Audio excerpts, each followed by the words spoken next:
ng pera. Kailangan kong bumawi. Natalo ka na naman sa sugal. Iba to!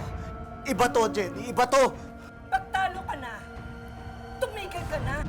Umalingaw-ngaw ang sunod-sunod na putok ng baril sa Fairview, Quezon City noong ika-18 ng Marso, taong kasalukuyan. Isang lalaki ang biglang nag-amok sa isang bahay at pinagbabaril ang 3 miyembro ng isang pamilya. Sila ang magkapatid na Christian, 21 taong gulang, at kuya niyang si Carl, 23 taong gulang. Tinamaan din ang tiyahin nilang si Mariel, 24 na taong gulang. Tinawag po ito noong 1:36 p.m. March 18. Initial info po na ibinigay sa amin is may namaril. May 3 biktima kung saan yung namaril po is nakatakas. Sino ang lalaking nag-amok at ano ang motibo niya sa pamamaril?